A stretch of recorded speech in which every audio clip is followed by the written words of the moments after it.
दोस्तों, अरविंद केजरीवाल ने प्रधानमंत्री नरेंद्र मोदी पर इससे पहले कई बार हमला किया है, मगर इस खबर को जिसे कई लोग छिपा गए, अब तक का अरविंद केजरीवाल का प्रधानमंत्री नरेंद्र मोदी पर सबसे करारा हमला है और सबसे भीषण हमला है। क्योंकि आपको याद होगा, प्रधानमंत्री नरेंद्र मोदी ने मुफ्त की रेवड़ियों पर एक बयान दिया था और उनके निशाने पर अरविंद केजरीवाल सरीखे राजनेता थे।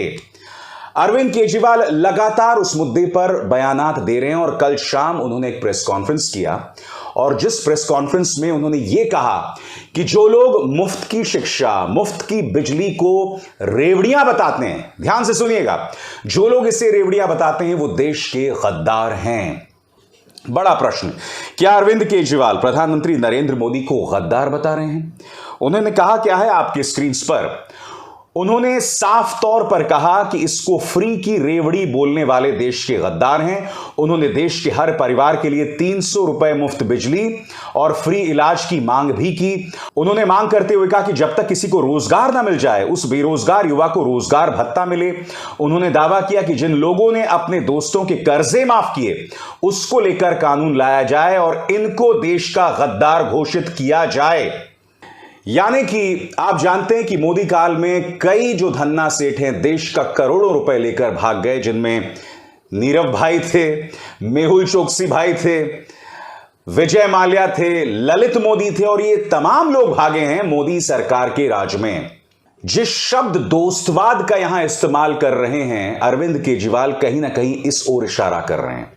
वो भारतीय जनता पार्टी के दोस्तवाद पर हमला कर रहे हैं, मगर वो कांग्रेस को भी नहीं छोड़ रहे हैं। उन्होंने कांग्रेस पर क्या कहा? उन्होंने कांग्रेस को परिवारवाद से जोड़ दिया।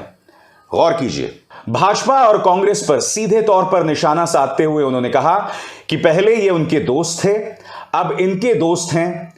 उन्होंने इसकी भी मांग की कि इस बात की जांच होनी चाहिए कि जिन लोगों के कर्जे माफ किए गए हैं, उन्होंने इनकी पार्टी को कितना चंदा दिया है। उन्होंने दावा किया कि एक पार्टी है जो परिवारवाद करती है, एक पार्टी दोस्तवाद करती है, लेकिन हम इस देश में भारतवाद करेंगे।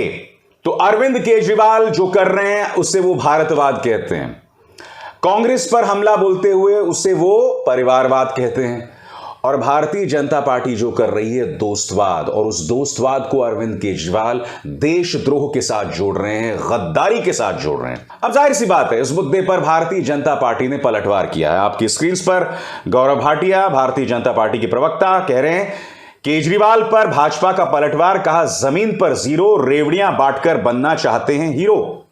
भारतीय जनता पार्टी ने मुफ्त बिजली, मुफ्त शिक्षा को लेकर आम आदमी पार्टी पर निशाना साधा है। भाजपा प्रवक्ता गौरव भाटिया ने एक प्रेस कॉन्फ्रेंस में कहा है कि अभी एक प्रेस वार्ता में अरविंद केजरीवाल द्वारा एक बयान दिया गया है। उनकी बातों का जवाब देते हुए भारत की जनता कह रही है कि जमीन पर तो हैं जीरो, लेकिन रेवड़ियां बांटकर बनना चाहते हैं हीरो।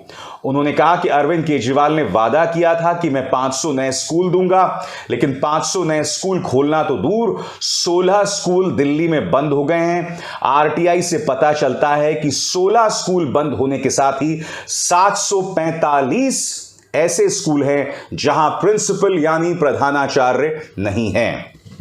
आपको गौर करना पड़ेगा दोस्तों कि अरविंद केजरीवाल लगातार अपना और अपने बयानों के हमले को क्यों बढ़ा रहे हैं, अपने बयानों के तापमान को क्यों बढ़ा रहे हैं। इस साल के अंत में 2 राज्यों में चुनाव हैं, गुजरात और हिमाचल।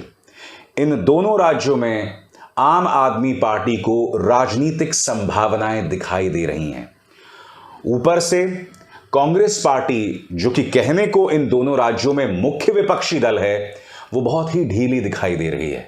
अब जाहिर सी बात है, अरविंद केजरीवाल को यहां पर मौका दिखाई दे रहा है।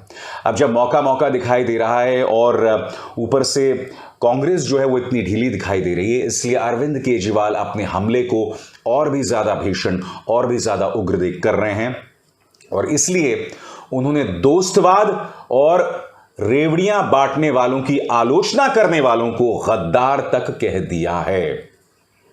अगला 1 साल बहुत दिलचस्प होने वाला है दोस्तों।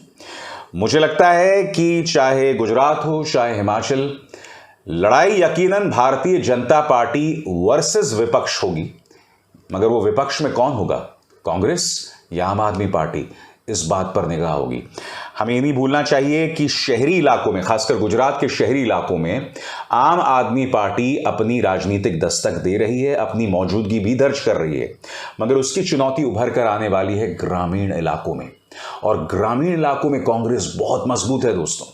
आप ये भी ना भूलें कि इससे पहले जब गुजरात के चुनाव हुए थे तब कांग्रेस ने लगभग बीजेपी को हरा दिया था, मगर फिर आपको याद होगा कि मणिशंकर अय्यर का वो बयान आया था जिसमें उन्होंने प्रधानमंत्री नरेंद्र मोदी को नीच कहा था।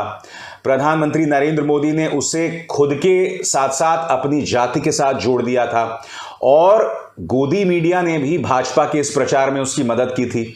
नतीजा ये हुआ कि वो चुनाव जहां कांग्रेस जीत सकती थी वो कम सीटों के अंतर से हार गई। और हम ये ना भूलें कि गुजरात में ग्रामीण सीटों पर कांग्रेस का बेहतरीन प्रदर्शन हुआ है। पिछले 5 सालों में कांग्रेस के पास मौका था गुजरात के अंदर राजनीतिक दस्तक देने का, अपनी जमीन को और मजबूत करने का, मगर उनके नेता हार्दिक पटेल जो हैं वो पार्टी छोड़कर चले गए। उनकी पार्टी के अंदर कौन नेतृत्व करेगा इसको लेकर असमंजस है, यानी कि गुजरात में वो गंभीर चुनौती दे सकते थे मगर वही ढाक के 3 पात। खैर, मेरा हमेशा से यह कहना है, चाहे आम आदमी पार्टी हो चाहे कांग्रेस, इस देश को एक मजबूत विपक्ष की जरूरत है। और जब जेपी नड्डा इस तरह के बयान देते हैं ना कि अगर हम अपनी विचारधारा पर बने रहे तो सारे क्षेत्रीय दल खत्म हो जाएंगे, यह बयान पूरी तरह से अलोकतांत्रिक है। आप किसी को हरा सकते हैं मगर आप किसी के खात्मे की बात नहीं कर सकते। सीधी सी बात है बॉस, लोकतंत्र के अंदर विपक्ष की जरूरत है, खासकर उस लोकतंत्र के अंदर जहां मीडिया पूरी तरह से बीजेपी के सामने नतमस्तक होगा। बहुत जरूरत है लोकतंत्र में विपक्ष की, तभी यह विपक्ष आपकी और हमारी आवाजों को उठाता रहेगा। क्योंकि लोकतंत्र के अंदर मेरे जैसे पत्रकार अब इक्का दुक्का रह गए हैं।